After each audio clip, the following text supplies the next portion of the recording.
তুমি এখানে আসার পর আমার চোখে ঘুম নেই। তোমার রূপ, তোমার যৌবন আমার মনে আগুন জ্বেলে দিয়েছে। আরে কই যা?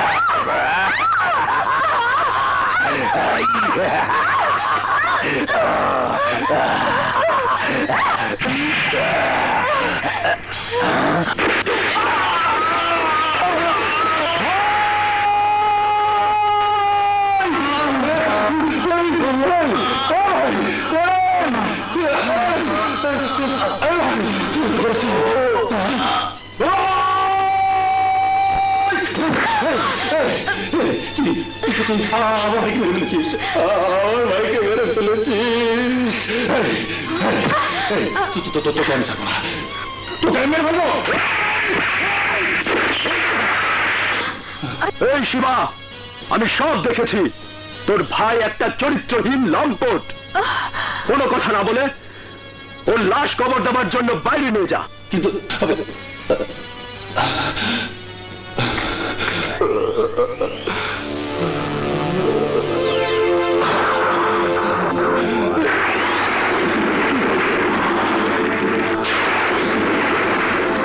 এই ভাই, তোর মৃত্যু আমি নিজের চোখে দেখেছি। দুর্জয় ওই শালীর জন্য তোকে শিয়াল কুকুরের মতো কবর দিতে বলেছে। তোর রক্ত আমার বুকের ভেতর আগুন জ্বেলে দিয়েছে।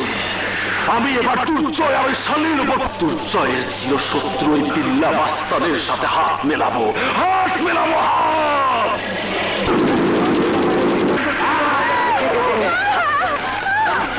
ওই মহল্লাবাসী শোন, আগামী শনিবার আমার ভাইজানের জন্মদিন। প্রতি বছরের মতো এবারও একটা সুন্দরী মেয়েকে উপহার হিসাবে সাজিয়ে রাখবি।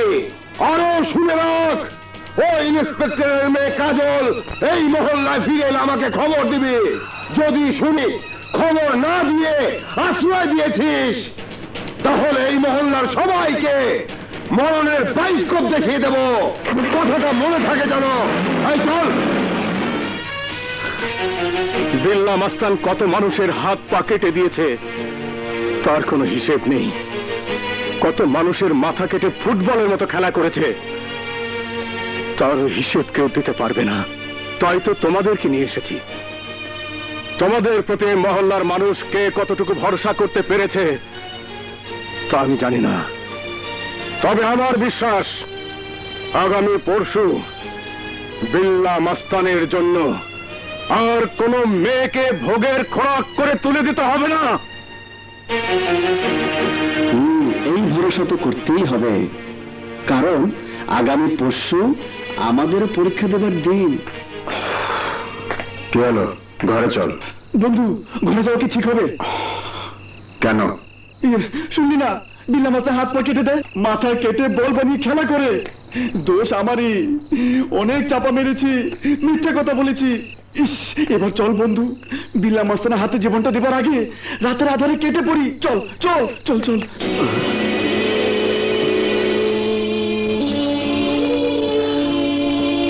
আধারে হোঁচট খেতে পারো, তাই হারিকেনটা নিয়ে যাও। আর কেউ না জানলো তোমরা দুজন এখানে ভুল করে এসেছো। তোমার বন্ধু যদি আগে জানতো এখানে এসে আমার সাথে দেখা হবে, জিজ্ঞেস করে দেখো, তোমার বন্ধু এখানে কোনোদিনই আসতো না। দাঁড়িয়ে আছো কেন? চলে যাও। যাবার আগে শুধু একটা কথা শুনে যাও, একজন দেশপ্রেমিক বাবার বয়সের লোকের সাথে তোমাদের প্রতারণা করতে লজ্জা করেনি?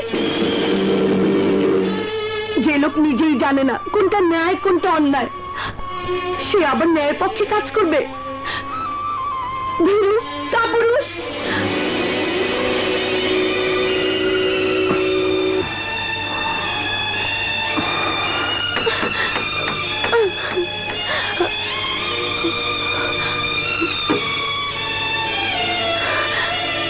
তোমার বিশ্বাস মিথ্যে হয়ে গেছে চাচ্চু। যাও দেখে এসো, তোমার ভাড়া করা রংবাজ দুজন রাতের আধারে পালিয়ে গেছে। বিশ্বাস করি না।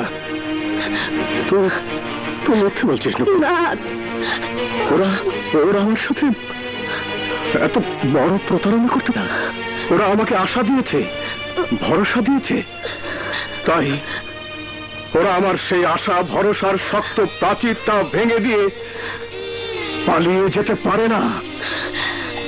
এখনো এখনো তুমি তোমার আত্মবিশ্বাসের দাম দিতে চাও চাচ্ছো? তোমার এই আত্মবিশ্বাসের দাম অধিক পুরুষ কোনোদিনই দিতে পারবে না।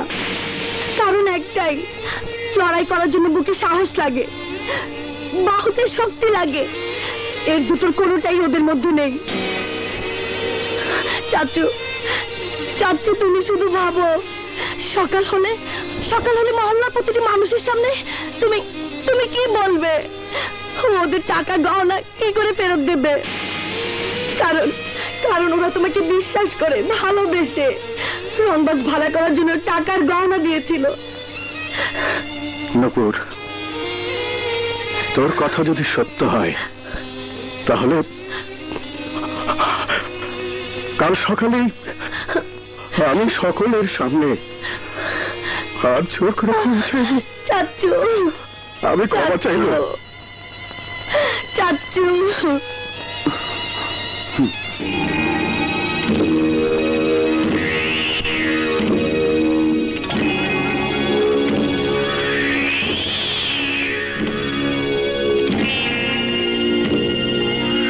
ক্ষমা চাইলে আমরা আপনাকে ক্ষমা করে দেব, এই কথাটা আপনি কি করে ভাবলেন হুজুর সাহেব?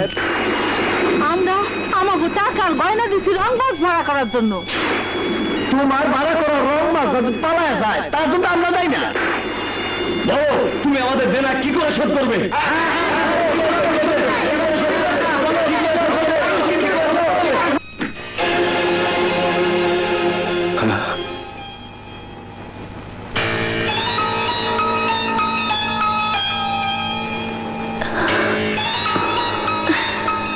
টাকা শোধ করার কোনো প্রয়োজন হবে না। এই ব্যাগে আপনাদের টাকা আর গহনা আছে।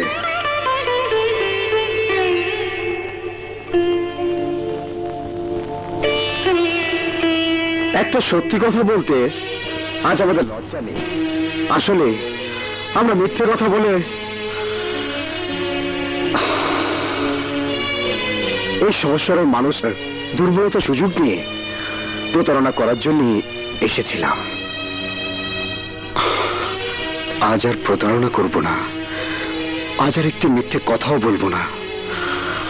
আমাদের প্রতি নূপুরের ঘৃণা আমাদের চোখ খুলে দিয়েছে, আমাদের বুঝিয়ে দিয়েছে আমরাও পুরুষ, আমাদেরও কিছু করার ক্ষমতা আছে। তাই টাকার বিনিময় নয়, প্রয়োজনে আমরা দুই বন্ধু নিজের রক্তের বিনিময় হলো বিল্লাহ বাহিনীর সাথে লড়াই করে প্রমাণ করে দেব আমরা কাপুরুষ নই, আমরা বীর পুরুষ। আমাদের দেহে জান থাকতে ওই বিল্লাহ বাহিনী কোনো ক্ষমতা নেই এই মহল্লার মানুষের কোনো ক্ষতি করে। আমাদের ওয়াদা, আমরা জয়ী হব ইনশাআল্লাহ। আমাদের এই বীরত্বকে যতক্ষণ পর্যন্ত প্রমাণ করতে না পারবো ততক্ষণ পর্যন্ত আমরা এক ফোঁটা পানি স্পর্শ করব না।